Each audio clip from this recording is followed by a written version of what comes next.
The meeting is live streaming when you're ready.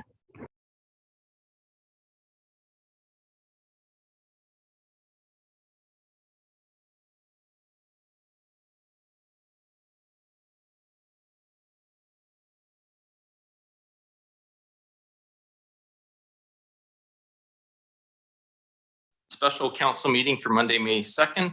It is 6:30 p.m. and I would like to acknowledge that we are meeting on the shared traditional lands of the Coast Salish people. I'm looking for approval of the agenda of the near-term, long-term, and regular council meeting agenda for May 2nd. Thank you. Moved by Councillor Kobayashi, seconded by Councillor Jansen. Is there any discussion? Seeing none, I'll call the vote. Is there any in opposition? Nobody opposes. Thank you. So that will take us to Mayor's message. I don't have much to share. I know we had our spring drop-off happening this weekend, and hopefully next week we'll be able to sort of report on the number of people that were able to attend. As well, on Sunday, I attended with Councillor Logan as the acting mayor, the Battle of the Atlantic 77th anniversary ceremony, and it was quite well done by CFB Esquimalt and their personnel. It was an excellent event.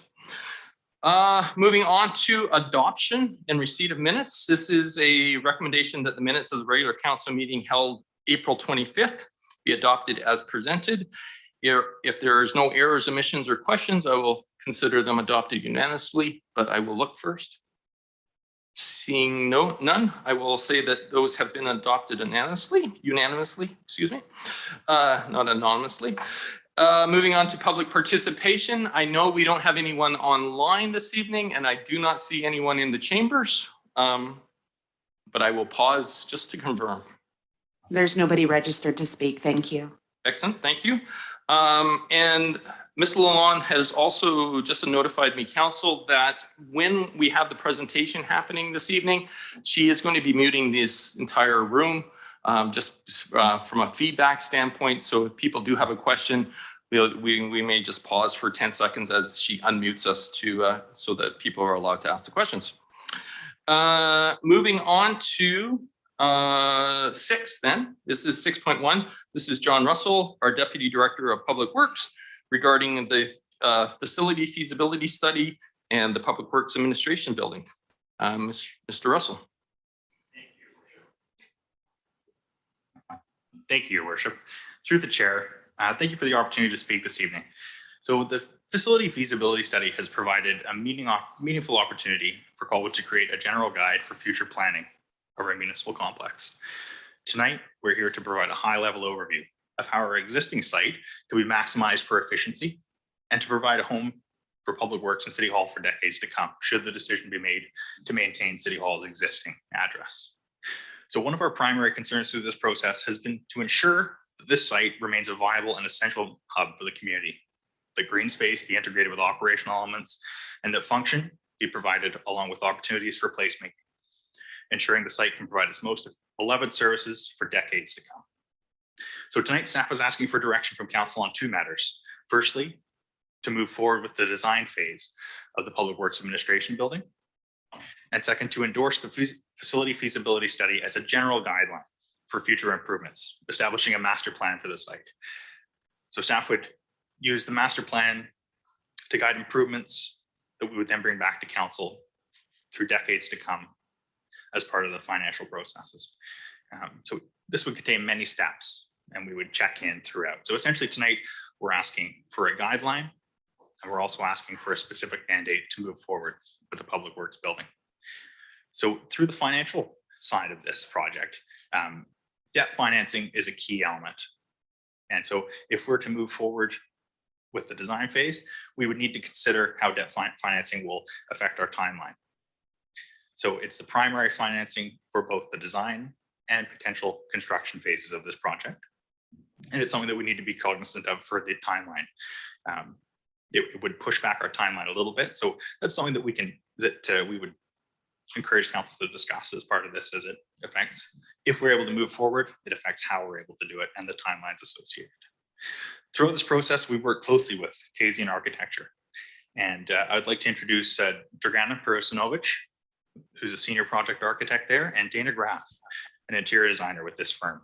And they'll present us an in-depth walk through this feasibility study and lead us through some of the challenges as well as the opportunities associated with improving the site.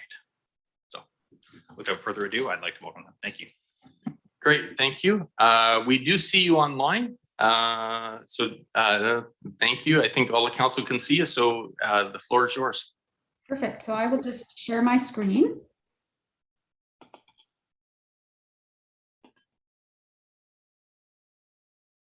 Okay. And just give me a heads up if you can see my screen.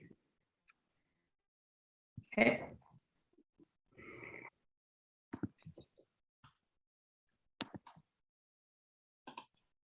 Let's go to full screen.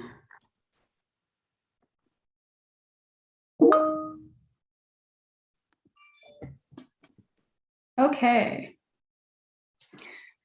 So for the presentation portion of this, we're just going to very quickly run through the challenges and opportunities that were uncovered during our discovery phase that would inform how we approach the master plan. Then Dragana will take us through the proposed master plan overall layout. So that's her general guideline for where things would be placed on site and their relative size to one another.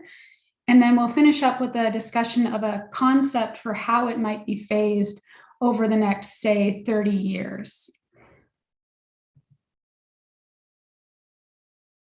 So in terms of challenges and opportunities, so we talked with staff and user groups on site, and we were looking for what were the key challenges and opportunities that we would need to address if we were going to create a successful master plan. So in terms of challenges, the biggest challenge that was identified by users and staff was we really need to address the issue of legacy buildings, legacy infrastructure, and temporary buildings that are currently on site that are not necessarily best facilitating current and future operations. So one of the best examples of that, obviously, is the temporary trailers that are in the public works yard on the southern end of the site that are housing various public works administration groups. So that's obviously something that we want to address and not move forward with more temporary buildings in the future. The second key challenge that was identified is a site circulation issue. We have some safety and congestion concerns, and that's mostly to do with the fact that the site is accessed off of a single access road, Tilford Avenue, which is serving City Hall, Wishart Elementary, and the Public Works Yard. So as a result of that, we're ending up mixing the large industrial fleet vehicle flow with smaller passenger vehicle flow and pedestrians associated with the elementary school, which is not ideal for safety, and we want to make sure that we address that. And then the third key challenge that we need to make sure we address is we need to consider what's the impact of increased operational activity on your site in the next 30 years on your neighbors. So what can we do to mitigate the effects of your operations, but also perhaps turn it into an opportunity of what could the site give back to the neighborhood? So in terms of opportunities that the site presents and this project presents, the first one is that there's an opportunity to really consolidate public works functions that are currently dispersed throughout the works yard into a purpose-built facility. And that facility can be right-sized to meet your future operational needs and can consider synergies and consolidating like functions and sharing resources so that you can really streamline your workflows and increase your efficiency on site.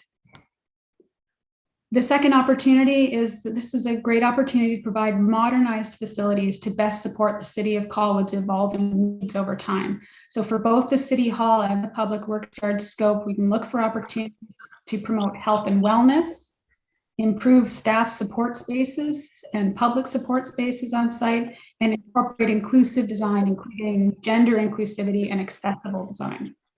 I'm just going to interrupt just for a second. Staff, do we have any ability to minimize the faces so that half the text isn't hidden by their faces?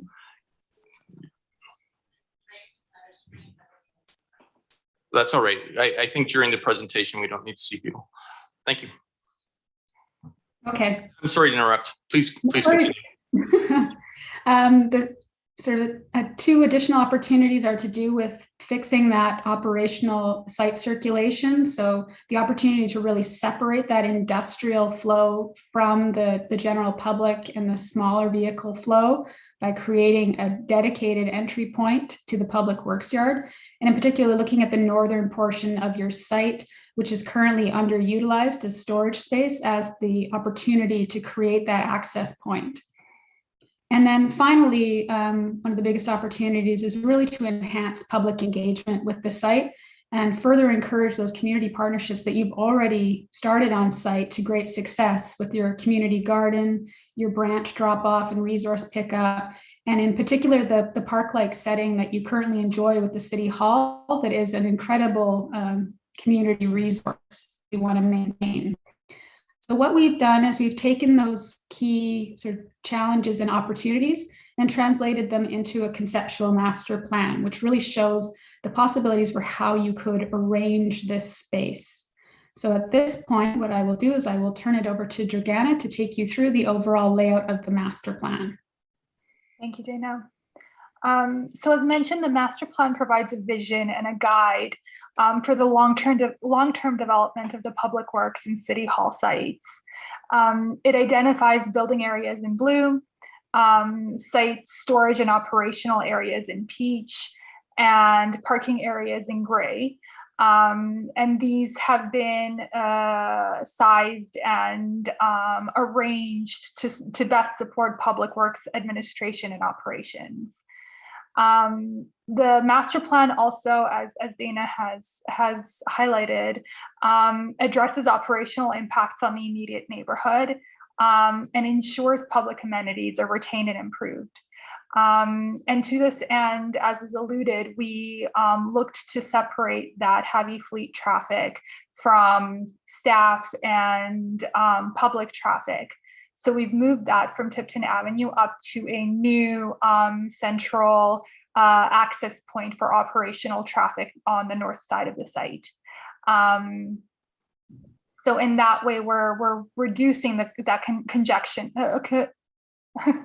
the heavy flow of traffic on Tipton Avenue, and reserving that space for staff and for the public. Simultaneously, we've focused on public amenities and improving and maintaining those public amenities on the site. Those include the public garden, an improved branch drop-off and resource pickup area, and an opportunity for landscaped areas throughout, especially near the City Hall, for potential park development in the future to really create a landscaped area for the public. And as was mentioned, the master plan was developed with a 30-year horizon and is intended as a guiding document for current and future development of the site. So the master plan itself has the ability to support the growing operation of the public works facility and the City Hall. We can head to the next slide. So in conjunction with the master plan, we also developed a phasing plan. And the phasing plan, the focus of the phasing plan has been to support operations on the site throughout construction during each phase and also in between phases. So the operation of the site for the public works and the City Hall side will not be impeded during or between any of these phases. As with the master plan, the phasing plan is offered as a guide and can be revised sort of throughout the life of the master plan over the next several decades, should operational priorities or funding opportunities change in the future. As was mentioned, the present operational priority is the administration building. And so this phase and phase one focus on the administration building. In this sort of site preparation phase here, we're looking at clearing some areas and relocating some materials to prepare the site for phase one. And if we go to the next slide, phase one really focuses on that public works administration building, establishing, first of all, that new site access for heavy fleet traffic, and building that Public Works Administration building. We are also offering these public components of the site as optional work in phase 1. So an improved branch drop-off and public resource pickup area, as well as a relocated public garden. So as an initial first step, phase 1 really focuses on immediate needs. The following phases are developed as a guide and look towards the future. And as mentioned, these can be revised in the future should operational needs change. So phase 2 is focused on developing the underused north portion of the site to provide added flexibility for operations and for continued development. So we see that here at the north side of the site. What that allows us to do is to also free up some space on the existing site for future phases. And phase 3 is focused on a new and improved fleet and workshop building. This building would be an addition to the administration building to create those synergies that Dana was alluding to by co-locating operations as efficiently as possible. And finally, phase 4 provides new parking facilities for the growing public works fleet. So these 4 phases take us through the development of the public works side of the site. The following 2 phases are focused on the City Hall. It is important to note that the development of the public works site would not impede the operation of the City Hall. Similarly, should City Hall development be required to take place simultaneously to the public works side of the site, that is also a possibility. The 2 do function separately. So if we head to the next phase, phase 5 looks at a potential new location for the City Hall. And phase 6 looks at the surrounding site areas in and around City Hall. So providing adequate parking areas, adequate access, and also those landscaped areas surrounding City Hall. That takes us through the phasing. We can review our key decision points one more time. I will hand it over to John.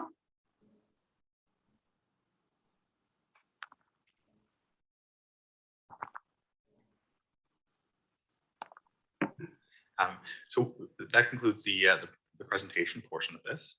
Are there any questions that we can answer for council? Sure. I'm sorry, John, did you want to do questions now? So, or did you have a presentation that you wanted to? No, that concludes the presentation. That concludes it. Okay, thank you. We do have questions, so I will first go to Councillor Baxter. In the analysis of how big the future building should be, there were forecasts of the numbers of future employees. Can you describe to me how those numbers were arrived at? Yes. So what we did for the initial 10-year growth, we worked with user groups and staff on site to identify what they felt would be the 10-year growth projections. And then what we did was we looked at the percentage population growth of the city of Colwood and used population factors in order to establish what those projections might be for between 10 years and 30 years in terms of staff growth. And so that has been detailed out in the report.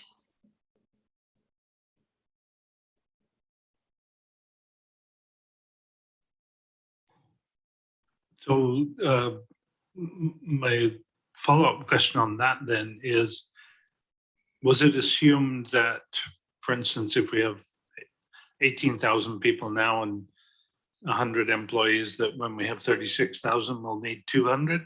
Was it that kind of simple extrapolation? Essentially, I mean, it's much lower percentages in terms of growth. We looked at what your current percentage of staff is to your current population and then projected it out that way. So we kept the same proportion. The only difference was there were some groups for the 10-year projection where they anticipated quite a bit of growth for them. So that would be the only case where there's an increase factor. Okay, thank you.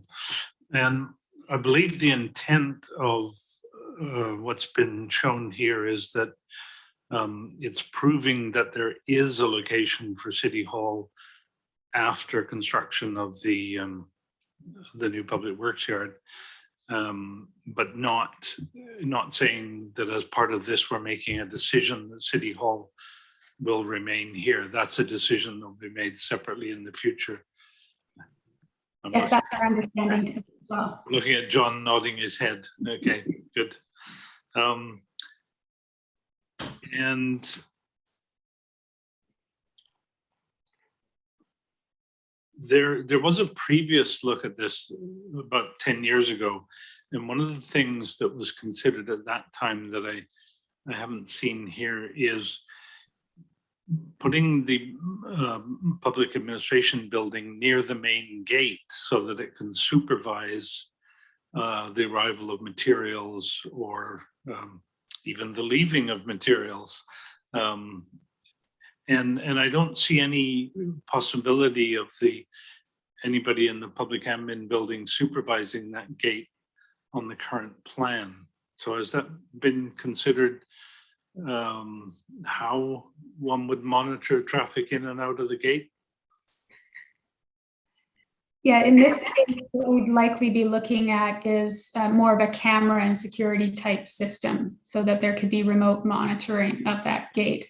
There is certainly, because we've created the administration building as a vertical 2-story structure, there is some oversight. So you will be able to see the gate, certainly from the upper level, but it's not like you're directly adjacent to that gate. So it would still likely be more of a security and camera system. Okay, so you could provide a camera and possibly a means of communication with the driver arriving at the gate. Okay, great. Yeah.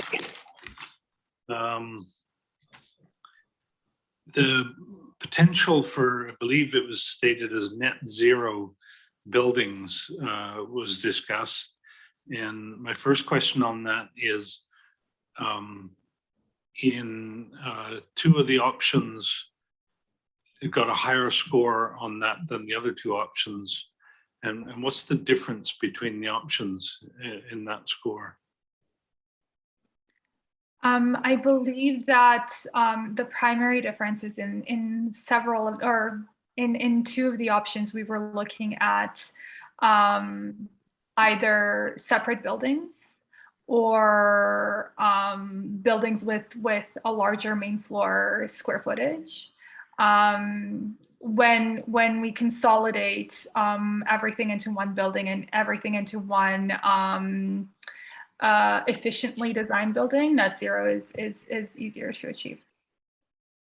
Okay, because you've got less wall area per square footage. Great. So just some clarity on what we mean by net zero.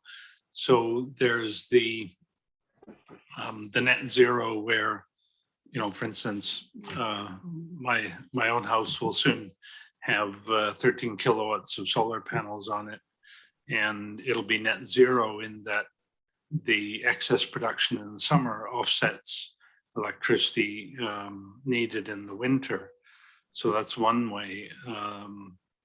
If I was building a new building, though, I would make it a passive house standard, and then it would be, you know, effectively zero input every month of the year. So which way are we looking at this? That would be our recommendation as well, is to design the building so that it uses less energy to begin with. Also, there is always opportunity for generation of energy through solar panels or other means. But our primary recommendation is that we look to something perhaps even passive house as a standard so that the building will require less energy. Okay, thank you. Not directing this at you, but rather at staff. Given that we've declared a climate emergency, I think if we don't go at least passive house standard, then I think we will be failing in our duty. The sum of $3 million was mentioned for construction in 2023 for the Public Works Administration building. So is that $3 million for all of phase 2?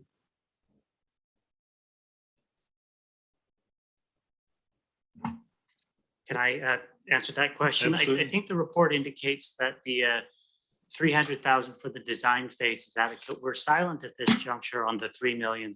3 million would be sub-adequate to the Public Works admin building as envisioned. And should council direct us to proceed, we will return with council with design considerations about all of the costing of phase 1 and phase 2, including the option to overbuild the Public Works admin building for today's needs and occupy it with overflow from City Hall for the next 10 or 20 years as a way to accommodate current overflow at City Hall and build a Public Works building that will stand the test of time. However, it will not come at a budget of 3 million. Should council direct us to proceed during the design consideration, we will come back with a more precise number. Okay, I was hoping you discovered some miraculous new cheap way of building buildings. So the way I look at this, it seems to me that the phases, each phase achieves good improvements to the Public Works yard, and that if you have a delay between phases, there doesn't seem to be any detriment to the functioning of the yard if you have to wait for more money to come up. Would you say that's an accurate assessment, or is there going to be some urgency to proceeding to the next phase? Our intent in devising these phases was to ensure that they could stand alone, so that if there's a decade between two phases or more, that they can exist in isolation, but still be meaningful when we get to them. Well, I think that's absolutely brilliant. Well done. Because what that means for this council is if we approve what we've got in front of us, the next council has full autonomy to approve the next phase or not. We haven't painted anybody into a corner. Great. Earthquake resiliency. Are we looking for post-disaster building, or, it's been a long time since I've actually looked at these things, but when I say post-disaster, I think I'm talking about a building that continues to function after an earthquake, as opposed to a building that you can get out of alive, but it doesn't continue to function. So I see a nodding head there that this will be post-disaster. Yeah, what we did as part of the discovery process is we worked with staff to identify what functions on site are critical and must operate post-disaster, and what functions simply have to be accessible post-disaster. And so what we have done is we've identified those buildings and those individual functions that need to be constructed to post-disaster, so that when you move to the design phase, that team is fully aware of what they need to provide on site. So for example, that Public Works Administration building and the associated fleet building, post-disaster construction. Excellent. And given that if there is an earthquake, a significant earthquake, the City Hall here will be part of the disaster. Is there thought given to using the Public Works admin building as an EOC in that case? Yes, we do. We have included EOC in the program for the Public Works building on the administration component. So It can be used as an emergency operations center when required. Otherwise, it can be a multifunction meeting space that could serve both City Hall and Public Works. Excellent, thank you.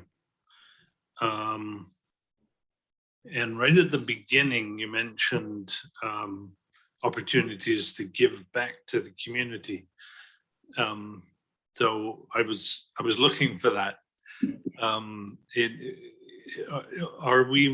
Did we find any opportunities to give back to the community? In terms of what's in that shows up on the diagram of the master plan, really what it is, it's the enhancement of the branch drop off, the resource pickup, the temporary parking area for Wishart Elementary, making sure that we keep that, and an expansion of the public garden. But in the program itself, so for example, of the City Hall, within the building, we've included some things like some additional community meeting space, for example, enlarged lobby space, so that there's a sort of activity and event space potentially incorporated into the City Hall. Great, thank you. And lastly, on the master plan, it showed a blue dotted line with arrows indicating traffic flow from the Public Works yard to Tipton Avenue. And I thought we were separating those flows. We are. That would be a redundant emergency access only. Okay, thank you very much. Great. Well, I love the whole plan. Thank you very much. Thank you. Councillor Logan. Thank you, Worship. I too am quite enthusiastic about the plan, and just the thought of being able to get our crew out of those substandard trailers is very inviting. I do appreciate and encourage that overall look for the site was undertaken, and so it allows some planning.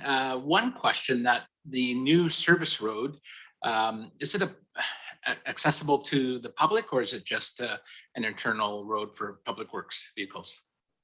It would just be operational. So operational vehicles, and should staff vehicles need to access for any reason, but it would not be open to the public, no. Okay. If this was a private site being redeveloped, we'd be requiring access to lands beyond. So I'm wondering, I don't see that here, and a public connection from the Allendale district into behind City Hall and up to Wishart. There's kind of a de facto one behind the Public Works yard through to Wishart School, but it's not ideal or accessible for folks with mobility challenges. So I'm wondering if we move further down into some of the refinement work, if we can create some opportunity for a public connection from the Allendale district into the City Hall district, for the lack of a better term. That was my only observation of connecting neighborhoods. And thank you. And can I just follow up on that? The connection that you're looking for, are you looking for like a pedestrian walk, that kind of thing? Or are you looking for a larger connection? No, pedestrian, cycling, that type of thing. Yeah, not vehicular. We can add that to the report for sure. Thank you. We'll go to Councillor Parkinson next. Thank you. And like my colleagues who stole most of my comments and questions, I applaud the effort done here. I think it's a really good job, Cracker Jack. A couple of things that I noticed when flipping through the report, and I'm sure people will resolve as we go forward, was just the circulation between City Hall itself and Public Works. It seems like whenever I come to the hall, there's people going back and forth, and I tried to follow the yellow lines, which I think are sidewalks, and they didn't quite connect, but that's probably neither here nor there. Lots of time to figure that out. And then the other one would be the trees at the north end of the property. There's certainly some clearing proposed. If they're all anticipated to come down, that would be unfortunate, but if they are, I'm going to suggest we should get in there and replant sooner rather than later. And so probably the only real question I have was at the beginning you indicated borrowing as a means of financing, and it sounded like we as council needed to get going on that before you could start the design? Is that the status we're at, or is there money set aside in the budget already for design works? Thank you for the question, through your worship. There is funding set aside in the financial plan. To be clear, we did highlight during budget deliberations that the financing would be through borrowing. That being said, we would be looking at options for the initial works, the design work. One in particular, an internal borrowing. One of the reasons I highlight that is with the design work, we'll have updated and much more accurate costing information on the capital cost, which we would then use for the borrowing process. As you heard earlier this evening, there is a timeline consideration, and administration, we will be returning with an outline of the implications of the borrowing process, and in particular, a timeline that will need to be considered. So I guess if I understand that correct, we'd finance design out of funds we had in-house, and when we went to full-blown construction, we would roll those design costs into the overall loan. Is that sort of is that one of the options that'll come forward? Correct. Thank That you. is what I would recommend. Thank you. Thank you, Worship. Councillor Kobayashi. Thank you, Your Worship. Just a couple quick questions here. A really good plan. I'd like it too. It's not really clear in my head. Approximately how many square feet is this admin building approximately? Do you have any idea what it is, or is that why it's not in there? To be honest, off the top of my head, I can't tell you, but we can certainly follow it up. It's certainly in the report, so I can pull it out of there and I can provide it to you. Okay, yeah, because you can just do some rough order of magnitude numbers of what this is going to cost based on that. My second question is that this is what I found confusing, and sorry I can't open up my file here, but I actually circled. There's two parts. In one report, it says one of the deliverables will be a Class D estimate, and then I read in another place it was a Class B estimate. Which is it? Is it a Class D or Class B estimate? It would be a Class D. D, right. Okay, thank you very much. And so just my last crazy question here is that we've reached the, basically the life of your current building right now. Hence, I think we just approved back in the budget process. I think this was driven by WorkSafe. We need more bathrooms and change rooms, correct, for the staff. And so we're funding something, are we not? Another trailer or something? I forget now, I'm sorry. Through the chair. Yeah. Thank you, Councillor Kobayashi. So we haven't implemented a washroom trailer in the past year to improve our washroom facilities. So that's extending the life of our current temporary buildings to accommodate more staff. Okay, that's great. I just wanted to make sure I was clear on that. Thank you very much. Thank you. Councillor Jansen, then Day. Oh, okay, let's try that again. Councillor Jansen. Thank you. Lots of good bits and pieces in here. I like the general design guidelines. I made a note along with Councillor Logan that there is an opportunity here, I think, for us to think about cycling/trail networks. There are well-used trails through that Ellendale area already. And you can see from some of the photos in here that they go right up to the corner of the property here. So I would love to see some kind of access straight out to Wishart Road that we could then incorporate into future development in Allendale, or at least set it aside, or have a right of way that we could build on for the future. So a lot of discussion about the Public Works building, which is good. I had noted that as well, that does this in any way hamper the rebuild or what we plan for 2023? Are we putting that on hold till we hear back on some of these ideas, or what's the intention for 2023 for that? I thought that was a huge priority.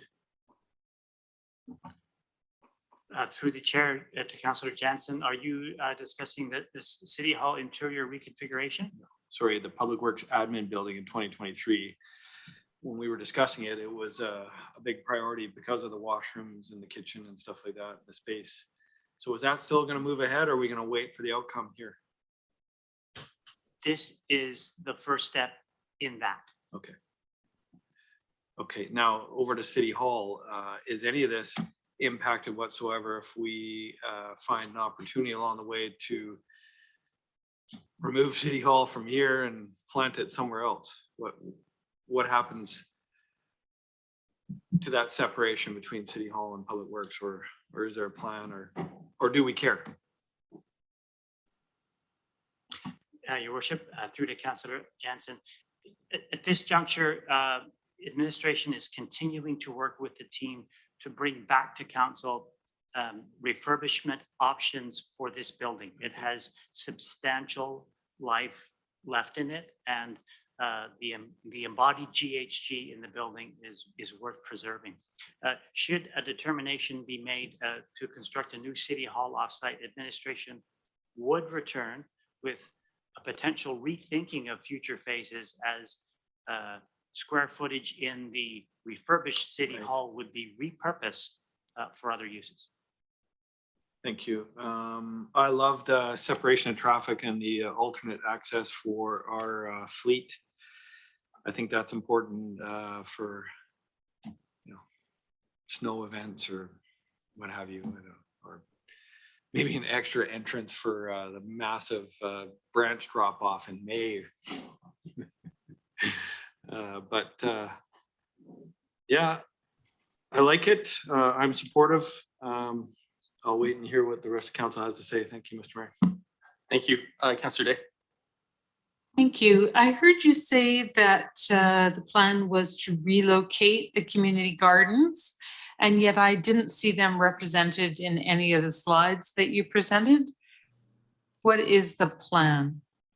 Oh, they do appear in the plans. Yeah, Dana, if you could just go back a couple of slides. There we are. So we are proposing relocating the public garden to the area shown in the interim at the outset stages, beginning stages and beginning phases of the project. The public would access it via an adjacent parking lot. In the final stage here, once everything is complete, the public parking is immediately adjacent. We also have some bicycle parking right adjacent as well, with that public access into City Hall leading into the public parking adjacent. So it's readily accessible. It would be readily accessible by both vehicle on foot and by bike. Okay, I don't quite understand why the plan, it shifts every aspect of this site, which is an expensive proposition. So, where you're talking about the public garden is probably currently, I'm guessing, part of City Hall. So the public garden, where we are relocating it is primarily unused land. So we did choose a location that isn't currently in use on the site. The impetus for that is the establishment of the branch drop off and resource pickup. Currently, the current location, the public has to kind of traverse throughout the entire public works site to access that branch drop off. And so we were trying to move that to a location that's more readily accessible to the public without having to access the public works yard. With that, we were also looking at some improvements to that area as well to make sure that it functions properly and that it can grow with operations.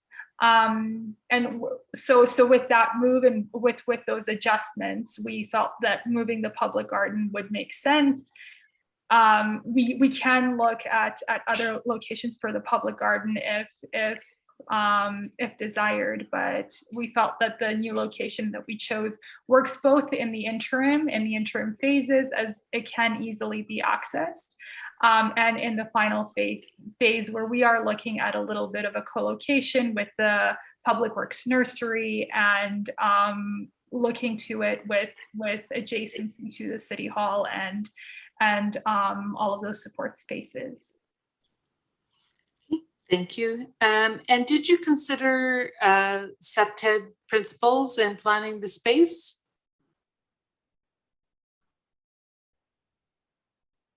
Sorry, Dragana, you want me to go on to that? Yes. So when we plan out the works yards, one of the key things we're looking at is safety and security for everybody on site, both public and the staff on site. And so what we're always doing is making sure we have appropriate sight lines everywhere, we have appropriate oversight, and where as much as possible, we want to rely on passive approaches to those things rather than having to rely on systems and things like that in order to provide that sense of security. So the reason I ask is it has been a considerable problem at City Hall with both vandalism and theft over the years. And I don't think have found any particularly magical answers to that. With the idea of creating more pathways through the site, I have a concern for the safety of the things that are in the Public Works yard or in the community garden or in our emergency preparedness trailers where we have those. And so that is a considerable concern that we have to be proactive in managing. You mentioned that your plan is based on our population growth. But as our population grows, I'm anticipating that the form and character of many of our homes is going to change as well. There's not as much room left for single family homes, for example.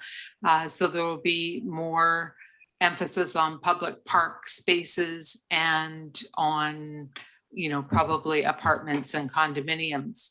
So strictly using our population growth as a measure for our public works staff needs, I don't think we're going to get a lot more big open, meadow parks, for example. We're going to get a different style as the city matures over the next 50 years. Did you have any other considerations for predicting the needs of our community? For the scope of this study, we kept it to the population analysis. But what we have here with the master plan is a great deal of flexibility in how you execute that. So as you grow in the future, you can revisit some of the foundational concepts of this master plan in terms of the program itself and either expand where you need or reduce where you need. So for example, the Public Works Administration building currently considered as a 2-story building. But should you find in the future that you have more extensive staff growth in the Public Works facility, there is the opportunity for additional vertical growth or growth on top of the Fleet Workshop building potentially. By the same token, if you, for City Hall, those projections, if they are too aggressive, there's opportunities to reduce the footprint of that and give back more landscape space. So I think as you move forward, given that this is a 30-year projection, the key will be to have design solutions that are flexible for you that can respond to your operational needs. Okay, and I'm just wondering, I'm really having difficulty with the concept that everything is moving. That's the most expensive way to plan a space, is to constantly change it. So I just don't understand the rationale for, turning what is largely a greenfield site into a big parking lot. The primary reason for relocating things is to also maintain operations. So instead of building, for example, a fleet operation building in place, by building it on a different location, that existing facility can continue to operate. And so that's the primary driver behind things moving. We've tried to keep like functions together as much as possible. So that creates a lot of synergy throughout the site. And the growth itself, the primary driver at expanding the operations is to support the growth. So we are looking at turning up quite a bit of additional space on the north side of the site into operational area to support that growth. So that's part of the reason why things are moving. There are a few smaller items that are staying in the same location, the fueling station being one of them, because some of that infrastructure it can be very, very challenging and very expensive to move. But where we are moving things, it's either, you know, site laydown areas or the building itself, where relocating the building allows the original operations to stay in place during that period. But none of your calculations have taken into account what work we need to do for our increasing population, right? It's strictly population, nothing else. Correct. Yeah. Thank you. Thank you. I will ask a couple questions. My questions are pretty straightforward and probably just yes or no. Would any of the phasings, as we work through the phasings, create less access to the public? No. That primary push to improve the public portions of the master plan actually improve the public's access to the functions that are intended for them. Thank you. Staff, in regards to moving the public garden, have we done any work in just to ensure that the land that we're moving it to is healthy enough to support the public garden? Thank you, Your Worship. Through the chair. Yes, and part of this process has been to work with the community garden to ensure that this location would work for them in the event that we do move it there. So there has been consultation, and we have determined that the land will be suitable for the site. And there is the potential for, in the long term, a nursery or greenhouse adjacent to it, which would have a natural affinity with the site. Thank you. And then my only comment just in regards to the public garden would be that I would hope as we move forward, future councils would consider budgeting the cost of moving that garden and not burdening it on the people who have presently invested into the present garden. So that if we have to move those fencing or boxes and that it's the cost of the city doing the work and not burdening our volunteers who have invested so much money and time into the present gardens. But I'm happy to see the gardens move, especially if it's a healthy place for it to go. Councillor Parkinson. I'd be happy to move the recommendation, Your Worship. Thank you. And I'm just ensuring that it's the recommendation that's in the agenda. Is that the one I'm looking at? Or are you looking at, which page are you looking? Or I'm sorry, I'm looking at paper copy, sorry. Is it, allow me to read it. Is it that council direct staff to initiate the design phase of the Public Works Administration building as proposed in the 2022-2026 financial plan? Is that the motion? Yes. Yeah. Oh, yeah. Sorry. Yeah. And that, excuse me. I'm sorry. And that council endorsed the facility feasibility study as a general guide for future site amenities. Okay. Moved by Councillor Parkinson, second by Councillor Logan. I will clear hands just for. I'm assuming the two of you don't have any discussion. Okay. Then Councillor Jansen for discussion. Then Councillor Day. Thank you. A quick question on the financial side for staff that.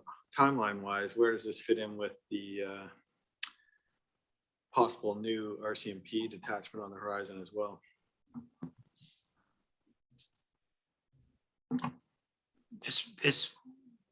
Sorry, which project will occur first? Or in what order, and how much financing would we be looking at, and what the burden might be for the taxpayer all in a very small period of time? Thank you for the question, Councillor Jansen. At this stage, the new RCMP building is an idea that is slowly advancing, and working with the other communities who own the facility to advance that thinking. It's administration's belief that we won't have outputs of that conversation until February of 2023.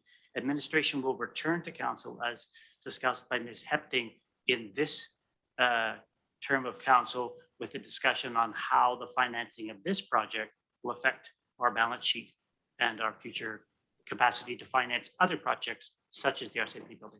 Thank you. Councillor Day.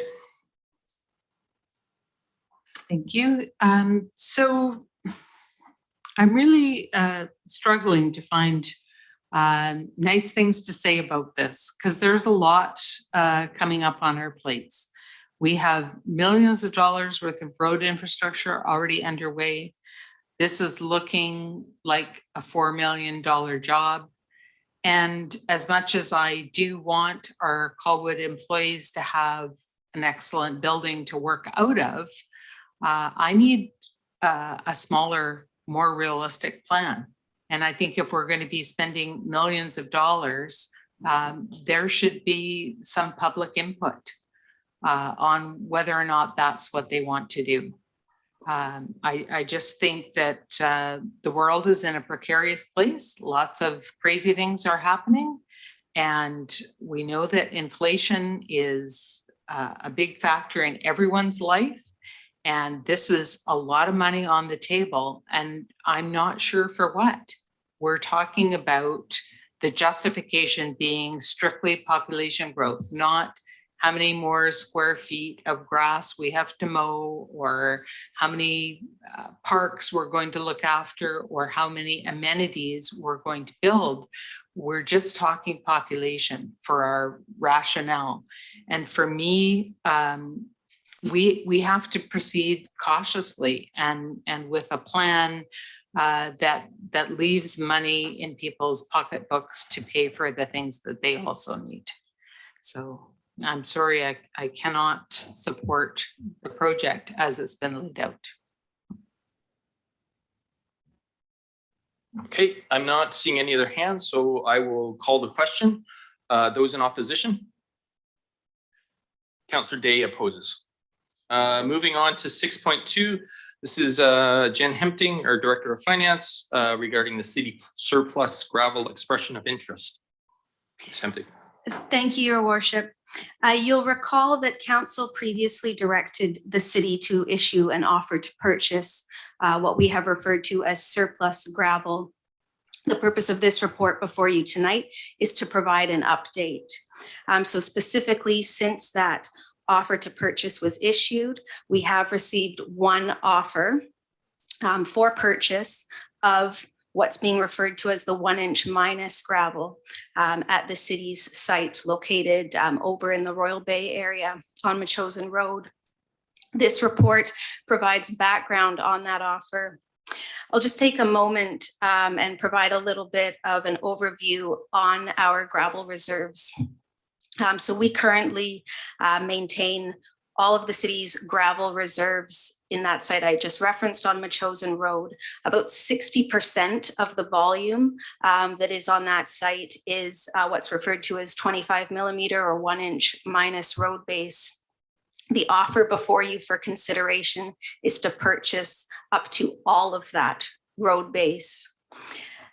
The offer is to purchase it at what we agree to be market rate, less what we agree to be the market rate of the loading of that gravel. So in other words, the proponent, Gablecraft Homes, they would be loading the gravel. We currently see that loading is approximately $3 a ton. Market rates, as you can see in the offer, we've got from 4 independent producers of gravel, their market rates. The city has independently verified those, and they fluctuate currently between $12 and $13 a ton. The city does utilize this gravel in operations. That being said, we're utilizing what we have at a rather slow pace. We expect at a minimum, the current gravel would last us at least 20 years. I raise that up for consideration. Should the city proceed on this sale, we would need to purchase gravel on the market. And currently, our historical costs are about half of what the market rate is. And so that is a factor to keep in mind. We anticipate our operating costs related to the usage of gravel would increase to approximately $50,000 a year, which is an added cost of about $15,000 a year.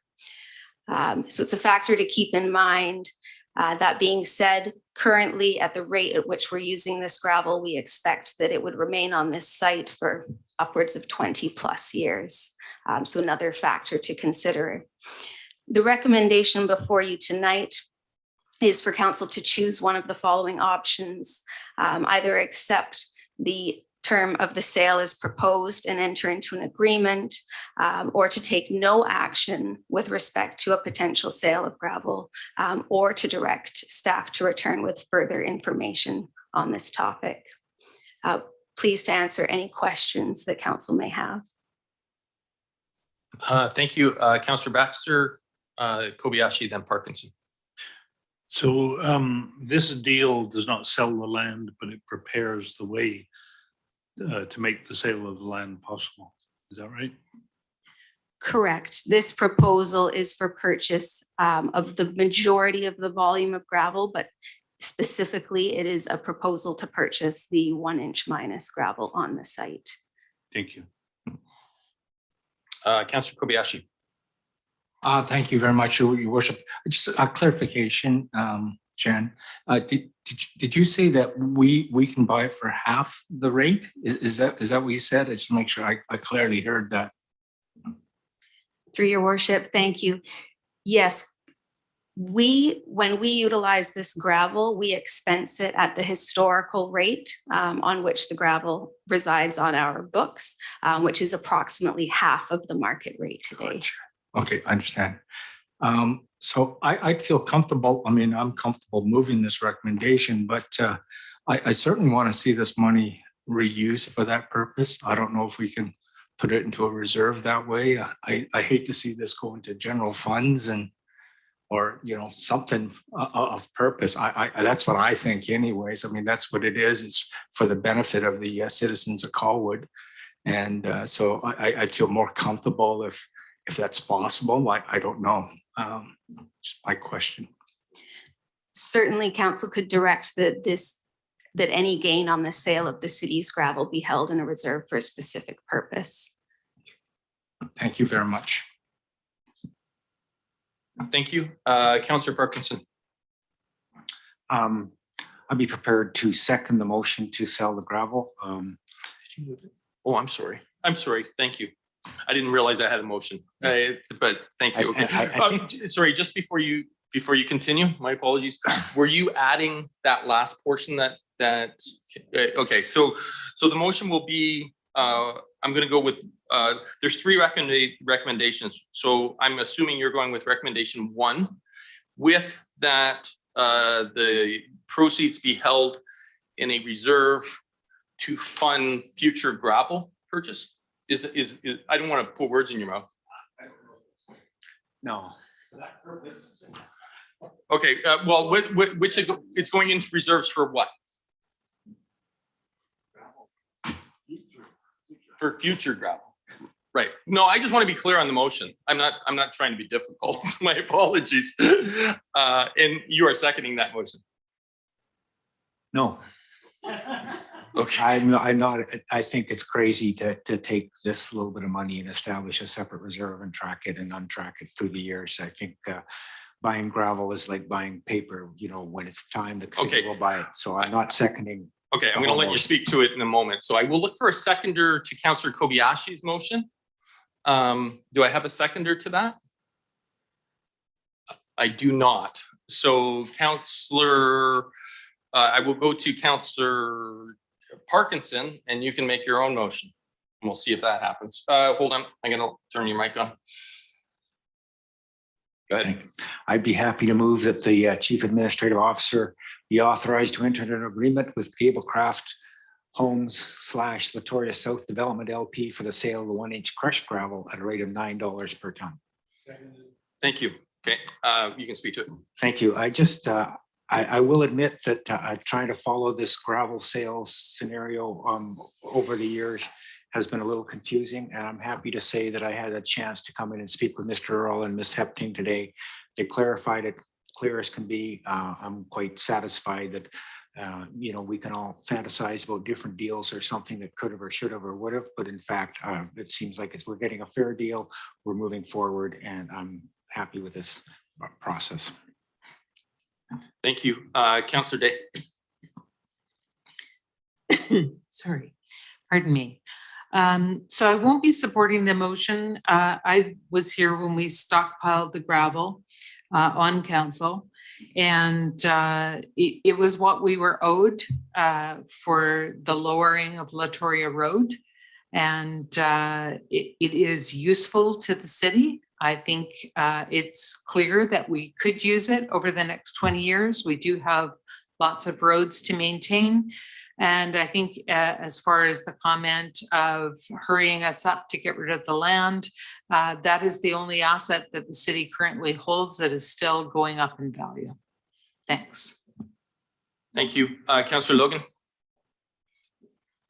Sorry, I shut myself off. No, you're done.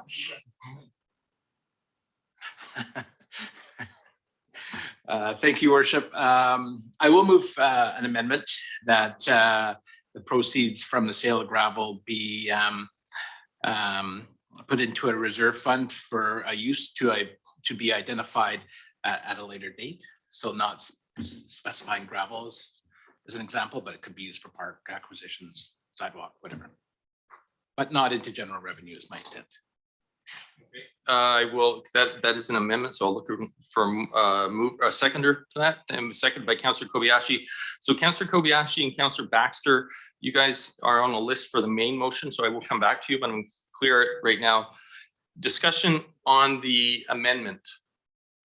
Councillor Baxter on the amendment. I've known people who used to keep money in jars for the rent and jars for the groceries and jars.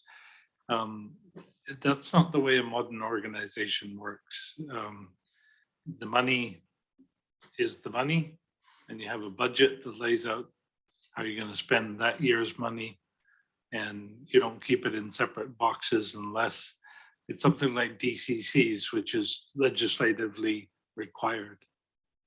So I'll be opposing the amendment. Okay, thank you. On the amendment, Councillor Kobayashi.